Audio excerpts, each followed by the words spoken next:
कांग्रेस के senior leader और member parliament Syed Nasir Hussain साहब इस वक्त हैदराबाद में हैं और लगातार यहाँ पर लोगों से मुलाकात कर रहे हैं, अलग अलग जगहों पर जा रहे हैं और पार्टी को किस तरीके से जीत मिले 3 तारीख को जो फैसला हो वो इनके हक में है, उसके लिए काम कर रहे हैं। इस्तकबाल है आपका, कैसे हैं आप? जी शुक्रिया, मैं अल्हम्दुलिल्लाह ठीक हूँ। बहुत सारे सूबों में घूमे हैं, मैं देख रहा था राजस्थान में भी गए आप और पार्टी प्रेसिडेंट के साथ, मध्य प्रदेश, छत्तीसगढ़, अब तेलंगाना में भी वक्त वक्त पर आते रहे, लेकिन अब कई दिन से यहीं पर हैं।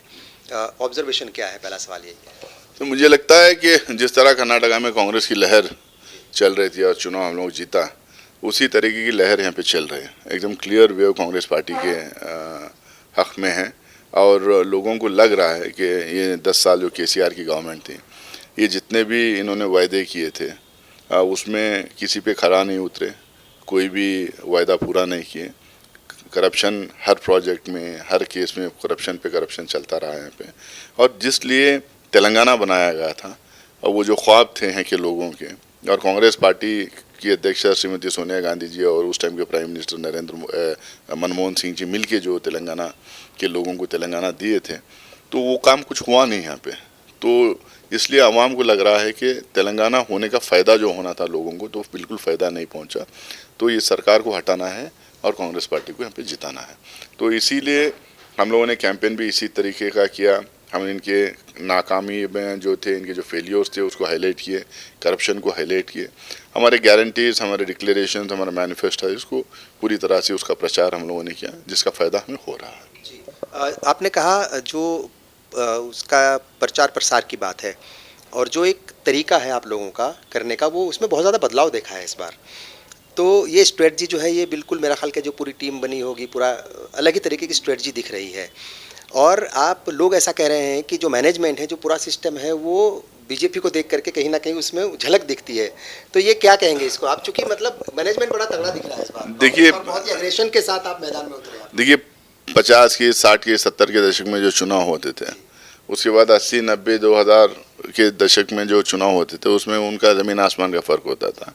टेक्नोलॉजी का बड़ा फ़ायदा आजकल के चुनाव में हो रहा है। सिस्टमेटिक तरीके से कैंपेन्स हो रहे हैं, कोऑर्डिनेशन बढ़ा हुआ है। इंफॉर्मेशन टेक्नोलॉजी का बहुत फ़ायदा लोगों को हो रहा है। सर्वेस आजकल आ रहे हैं और इलेक्शन मैनेजमेंट के बहुत सारे ग्रुप्स और इंस्टीट्यूट्स बने हुए हैं। तो हम लोग आज के हिसाब से जो कुछ भी करना, टेक्नोलॉजी का यूज़ का करना, इंफॉर्मेशन टेक्नोलॉजी का यूज़ का करना, सर्वेस करवाना, हमारे BLAs की ट्रेनिंग करवाना, बूथ लेवल वर्कर्स की ट्रेनिंग करवाना, ऑब्जर्वर्स डालना, मल्टीपल ऑब्जर्वर्स डालना, टारगेटेड कैंपेनिंग करना, रोड शोज़ करना, हमारे सोशल मीडिया कैंपेन एकदम बढ़िया तरीके से हम लोगों ने अपडेट किया है। मीडिया कोऑर्डिनेशन और मीडिया प्रेजेंस बढ़ाया है अपना। और हमारे सीनियर लीडर्स की कारपेट बॉम्बिंग हम लोग किया है कि वो मल्टीपल टाइम्स यहाँ पे आके कैंपेन करें। ये इसका फ़ायदा हमें कर्नाटक में मिला था। इसका फ़ायदा पांचों स्टेट में जहाँ चुनाव हो रहा है, सब जगह इसका फ़ायदा हमें मिल रहा है। तो इसीलिए लोगों को लग रहा है कि नए तरीके से कैंपेन है। जाहिर सी बात है, कोई भी पॉलिटिकल पार्टी अपने तौर तरीक़ों को इवॉल्व करना चाहिए, अपग्रेड करना चाहिए, अपडेट करना चाहिए। वो हम लोगों ने किया है। अभी हम बात कर रहे थे 2-3 दिन पहले जो BRS के लीडर हैं के कविता जी से, तो उनका साफ तौर पर ये कहना था कि जो तेलंगाना सूबा है, वहाँ की आवाम को बीजेपी से नहीं डरना चाहिए बल्कि कांग्रेस से डरना चाहिए। AIMIM भी लगातार यही कह रही है कि कांग्रेस से बचिए, कांग्रेस से बचिए। वजह क्या है इस बार कांग्रेस पार्टी का तेलंगाना में इतना खौफ क्यों उन पॉलिटिकल पार्टीज में सामने वाले? देखिए, सारे पॉलिटिकल पार्टीज को एक लग रहा है कि ये कांग्रेस पार्टी के लिए सर्ज है। लोग जो है हर समुदाय के, हर मज़हब के, हर कास्ट के, हर ऑर्गेनाइजेशन कांग्रेस की तरफ देख रही है। अब वो BRS को भी लग रहा है कि वो 10 साल में कुछ डिलीवर कर नहीं पाए। तो कांग्रेस जैसे ही मजबूत होने लगी, कांग्रेस के फेवर में एक हवा बनने लगी, तो कांग्रेस के खिलाफ प्रचार करना ये लोग शुरू किए। अब बीजेपी से डरना नहीं है, कांग्रेस से डरना है। इसका मतलब ये है कि बीजेपी अच्छी है, कांग्रेस खौफनाक है। तो हम तो यही कह रहे हैं कि वो बीजेपी की दोस्त हैं। हम तो यही कह रहे हैं कि BRS और MIM बीजेपी की दोस्त हैं। उनका एक अनडिक्लेयर्ड गठबंधन है। अगर उनको लगता है कि भाजपा से डरने की ज़रूरत नहीं है, कांग्रेस से डरना है, भाजपा अच्छी पार्टी है, तो हम इसीलिए कह रहे हैं कि वो लोकसभा और राज्यसभा में जो BRS अलग अलग बिल्स पे, चाहे वो ट्रिपल तलाक वाले पे है, आर्टिकल 370 पे है, नोटबंदी पे है, जीएसटी पे है, काले कानून पे है। आप किसी को भी ले लिए तो उनके पक्ष में क्यों खड़े रहते हैं, यानी एब्सटेन क्यों हो रहे थे? भाजपा को मदद करने के लिए। और एमआईएम पूरे देश भर में जाके क्या करती है, ऐसी फिजा तैयार करती है जिसमें बीजेपी को मदद में। मैं ये नहीं कह रहा हूँ कि उनकी चुनाव लड़ने का हक नहीं, बिल्कुल चुनाव लड़ना चाहिए, कोई भी पॉलिटिकल पार्टी चुनाव लड़ना चाहिए, लेकिन वो माहौल ऐसा एक बना देते हैं जिसमें नेचुरली बीजेपी को मदद होती है। अभी अवाम को पता चल गया है, कविता जी के कहने से या केसीआर जी के कहने से या असदुद्दीन ओवैसी के कहने से लोग नहीं मानेंगे, उनके बहकावे में नहीं आएंगे, वो गुमराह नहीं कर पाएंगे इस बार।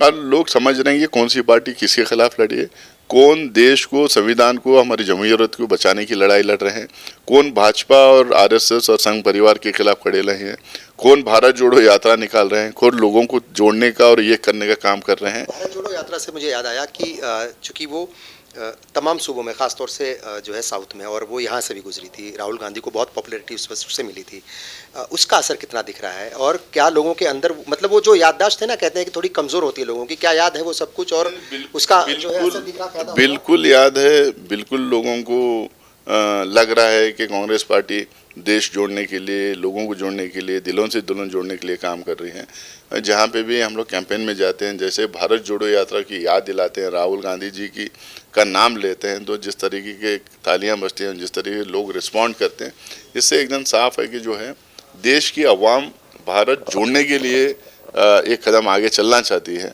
भारत तोड़ने वालों के पक्ष में नहीं है। और भारत जो तोड़ने वाली पार्टी है उसको जो समर्थन डायरेक्टली या इनडायरेक्टली दे रहे हैं, उसको जो सपोर्ट डायरेक्टली या इनडायरेक्टली दे रहे हैं, उनके भी पक्ष में इस बार नहीं है। एकदम एकदम साफ है, ये लोग एक्सपोज हो चुके हैं, इनके फेलियर सामने आ चुके हैं, इनकी साजिशें लोगों को पता चल चुके हैं, इसलिए कांग्रेस को वोट आवाम देने जा रही है। अच्छा, एक पॉलिटिक्स जो है इन दिनों बड़ी तेज़ी से चल रही है और वो है बुलडोज़र पॉलिटिक्स। वो हमने राजस्थान में भी देखी, और चीफ मिनिस्टर जाते हैं जो है उत्तर प्रदेश के, वो वहाँ पर बुलडोज़र पॉलिटिक्स की बात करते हैं, मध्य प्रदेश में भी और यहाँ पर भी। और आसाम के सीएम आकर के यहाँ कह रहे हैं कि हमारी हुकूमत बनी तो आधे घंटे के अंदर जो है हम नाम बदल करके रख देंगे। तो ये नाम बदलने की और बुलडोज़र की जो पॉलिटिक्स है, इससे कैसे निपटने की जो है क्या स्ट्रेटजी है, और कैसे ये असरअंदाज करती है वोटर्स को? देखिए, भाजपा की, आरएसएस की, नरेंद्र मोदी की जो सोच है, वो सोच का ये हिस्सा है बुलडोज़र पॉलिटिक्स और नाम बदलने वाली पॉलिटिक्स। और ये लोगों में हर कोई वो तरीका ढूंढ लें जिससे जो है लोगों में फूट डालें, लोगों में पोलराइजेशन क्रिएट करें, और किसी ये कम्युनिटी को टारगेट बना के जो है ना, ये ईविल कम्युनिटी है करके लोगों को दिखा के एक दूसरे समुदाय को इकट्ठा करें। ये उस सोच का, उस कॉन्स्पिरेसी का एक हिस्सा था। तो कांग्रेस पार्टी यही कहती है भाई कि आप ही जो है पुलिस बन जाते हैं, आप ही वकील बन जाते हैं, आप ही जज बन जाते हैं, उसके बाद जो जजमेंट होता है उसकी इम्प्लीमेंटिंग एजेंसी आप ही बन जाते हैं, और बुलडोज़र चलाने वाले भी आप ही बन जाते हैं। मतलब ये सारे रोल्स चीफ मिनिस्टर अपने आप में ले लें। मतलब ये कहाँ की सियासत है, ये कहाँ की जस्टिस सिस्टम है? जस्टिस सिस्टम में अगर कोई गलती करता है तो उसके ऊपर केस होता है, उसके बाद अरेस्ट होता है, उसके बाद प्रोड्यूस किया जाता है, उसके बाद उसकी कार्रवाई होती है, उसके बाद चार्जशीट आती है, उसके बाद में अदालत में पेश करते हैं, अदालत में चार्जशीट पेश होने के बाद में उसके ऊपर ट्रायल चलता है, फिर जजमेंट होता है, फिर इम्प्लीमेंट करने की एजेंसी अलग होती है। लेकिन सब कुछ यहाँ योगी आदित्यनाथ बन जा रहे हैं, सब कुछ हेमंत बिश्व शर्मा बन जा रहे हैं। ये पॉलिटिक्स से हम खिलाफ हैं। हम कहते हैं कि देश सिर्फ और सिर्फ कॉन्स्टिट्यूशन से चलेगा। देश का law and order situation, law and order enforcing agency से उसको देखेंगे, कोई और पॉलिटिकल इंटरफेरेंस नहीं रहेगा। लेकिन जो इस तरह की सोच रखने वाली की पार्टी को आज यहाँ कौन मदद कर रहा है? पार्लियामेंट में हो, पार्लियामेंट के अंदर हो, बाहर हो, कौन सपोर्ट कर रहे हैं? वो बीआरएस सपोर्ट कर रही है। इनको जिताने के लिए वातावरण, एक फिजा कौन क्रिएट कर रहे हैं? वो एमएम कर रही है अलग अलग स्टेट में जाके।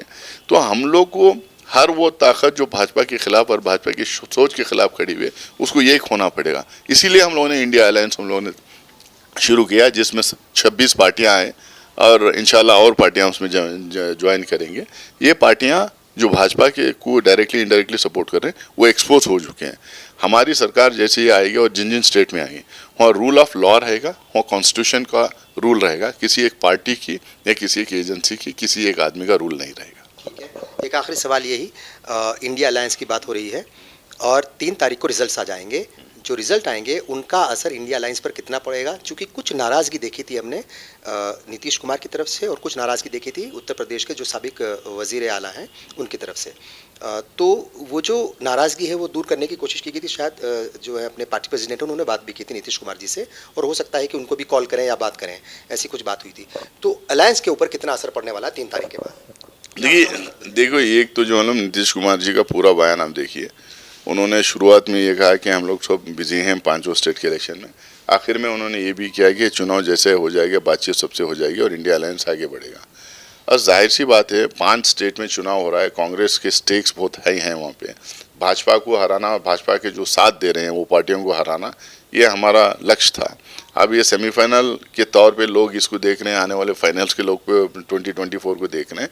और हम कांग्रेस पार्टी नेशनल पार्टी और रिस्पॉन्सिबल पार्टी होने के नाते हर चुनाव को सीरियसली लेती है और सीरियसली लड़ती है। हम लोग सीरियसली लड़ रहे हैं। इस बीच में नीतीश कुमार जी सी हो और दूसरे पार्टियों से हो, शरद पवार जी से और दूसरे लीडरों से, हमारे राष्ट्रीय अध्यक्ष सदर जो हमारे हैं मल्लिकार्जुन खड़गे साहब, वो सबसे बात भी किए हैं। जैसा ही रिजल्ट आएगा तो इंडिया अलायंस को आगे बढ़ाएंगे, उसकी मीटिंगें होंगी, उसका जॉइंट एक्शन होगा, जॉइंट रैलीज होंगे, बहुत सारी चीज़ की तैयारी ऑलरेडी हो रही है। मुझे लगता है कि जो भी रिजल्ट आएगा, रिजल्ट तो अच्छे आएंगे, कांग्रेस के पक्ष में आएंगे, भाजपा की हार होगी इसमें। जो भी रिजल्ट होगा, इंडिया अलायंस मजबूत है भाजपा को सत्ता से हटाने में, और एक अवाम की सरकार बनवाने के लिए एक इंडिया अलायंस बना हुआ है। और मुझे लगता है कि उस लाइन में हम लोग अगले 4-6 महीने जो टाइम बचा हुआ है इलेक्शन के लिए, उसके लिए उस लाइन पे उस डायरेक्शन में काम करेंगे, लोगों को मोबिलाइज करेंगे और लोगों को मोबिलाइज करके हम इंडिया अलायंस चुनाव लड़ेंगे और वो जीतेंगे। 30 तारीख के लिए क्या पैगाम है यहाँ की आवाम के लिए, सभी के लिए? देखिए 30 तारीख के लिए मैं यही कह रहा हूँ कि पूरा हिंदुस्तान तेलंगाना की तरफ देख रहा है। 4 स्टेट में चुनाव हो चुका है, चारों स्टेट में जो अभी तक का फीडबैक है वो कांग्रेस बढ़त बनाई हुई है, कांग्रेस की सरकार बनने जा रही है। तेलंगाना हमारे हाथ में अभी तक नहीं आया, जबकि तेलंगाना के लोगों को तेलंगाना कांग्रेस पार्टी दी थी, सोनिया गांधी जी और मनमोहन सिंह साहब ने दिया था। तो हम लोगों ने तेलंगाना स्टेट तो दिया, लेकिन हमें सरकार नहीं बनी। तो हमारा हक भी बनता है कि हमारी सरकार के लिए हम वोट मांगे। और जिस चीज़ के लिए तेलंगाना बनाया गया था उसका कुछ हुआ नहीं है। केसीआर और बीआरएस सुनहरे सपने दिखाए लेकिन कुछ किए नहीं। हम लोग कह रहे हैं कि हमें एक मौका दीजिए। जिस तरह से जहाँ जहाँ हम लोग पावर में थे, जिस तरह से वो स्टेट्स हम लोगों ने आगे बढ़ाया, तरक्की वहाँ पे करवाया, डेवलप करवाया, उसी तरह से तेलंगाना को आने वाले दिनों में एक डेवलप स्टेट हम बनाएंगे। एक चीज़ याद रख लीजिए, तेलंगाना में 2023 में तेलंगाना, 2024 में दिल्ली, ये हमारा फोकस है, ये हमारा टारगेट है। आप हमें 23 में यहाँ जिताइए, 24 में वहाँ दिल्ली के गद्दे से नरेंद्र मोदी और भाजपा को उखाड़ के फेंकेंगे और लाल किले पे कांग्रेस का परचम लहराएंगे। इस बात की बहुत बहुत शुक्रिया। तो ये थे नासिर हुसैन साहब, जिनका साफ तौर पर कहना है कि तेलंगाना की आवाम जो है वो कांग्रेस से बहुत ज़्यादा उम्मीदें लगाई हुई है और कांग्रेस को अपना पूरा प्यार देगी। और 30 तारीख को जब वोटिंग होगी और उसका रिजल्ट 3 तारीख को आएगा तो वो कांग्रेस के हक में ही होगा। कैमरा पर्सन अली के साथ खुर्शीद रब्बानी, मुंसिफ टीवी, हैदराबाद।